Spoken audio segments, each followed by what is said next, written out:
Good evening, and it's great to have you with us here on another night of consequential news in this fight against the coronavirus. You will hear tonight from patients across this country, their symptoms, the doctors and nurses, what's being seen in the hospitals. And tonight in New York City, at least 13 patients dying from this at the same hospital. New York's governor saying today, given the numbers, given what they're seeing, they do not expect this to peak for about 3 weeks. And of course, this is one of the first hotspots in New York. Other communities will come next. Tonight, in just 1 week's time in this country, we've gone from 7,700 reported cases to more than 62,000. Nearly 900 people have died. At least 26 states have taken emergency measures to slow the spread. More than half of all Americans under those stay-at-home orders. New York State seeing an increase of 5,000 cases in just 24 hours, the majority in New York City. And tonight, as part of the emergency response, of course, the city is now preparing for the surge, the peak still weeks off, and preparing for the worst. This makeshift morgue going up outside Bellevue Hospital. Across the country tonight, reports testing is still hard to get. In many places, only the very ill, and reports of people waiting several days for results. The National Guard at this site in Chicago. And sailors on board the U.S. Navy hospital ship Mercy preparing to receive patients when they dock in Los Angeles in the coming days. Tonight, the symptoms from this, we hear from those patients across the country. The biggest stimulus bill ever. How much will checks be worth? Sent to millions of Americans, and how long will unemployment be extended? Again, we take you through this one step at a time, one day at a time, and Tom Yamas leads us off from New York tonight. Tonight, a grim sign this pandemic is far from over.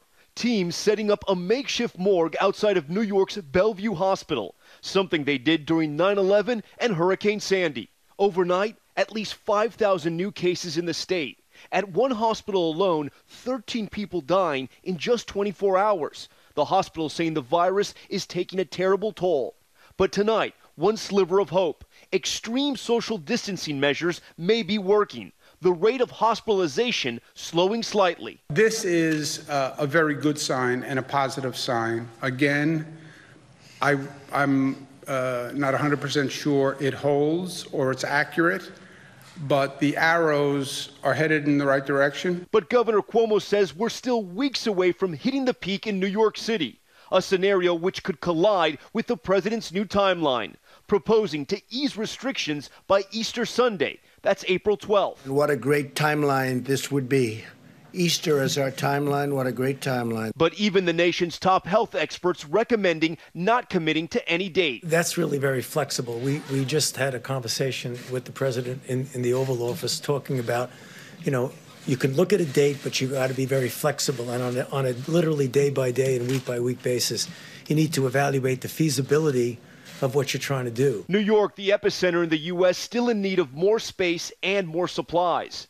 4 field hospitals underway and still in need for those critical life-saving devices, ventilators. The governor announcing 11,000 are on the way, but he needs a total of 30,000. Cuomo saying they may do what Italy did, split the ventilator. 1 device, 2 patients. We're exploring splitting, where 1 ventilator could do 2 patients. Italy has had to do this because they were forced to do it. Those ventilators desperately needed for patients like 25-year-old Jack Allard from New Jersey, who is in a medically induced coma. This virus is really dangerous.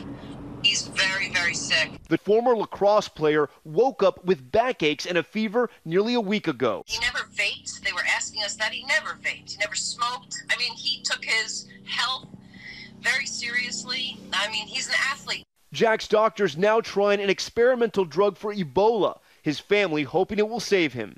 In New York City, 46% of coronavirus cases are people aged 18 to 44, the virus hitting all ages. 62% of deaths are men, and 54% of people who die from the virus are over 75.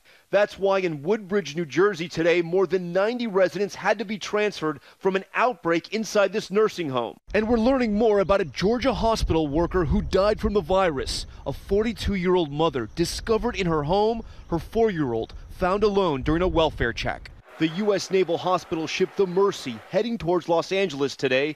The medical crew on board preparing beds and equipment to handle a surge of up to 1,000 patients offshore. And tonight, a new effort to help from North Carolina to Colorado. Veterinarians now donating medical equipment, including ventilators. This is just one more example of the One Health and us being able to partner with our colleagues on the human side. New hot zones now popping up across the country. Tonight, disaster declarations for Texas and Louisiana.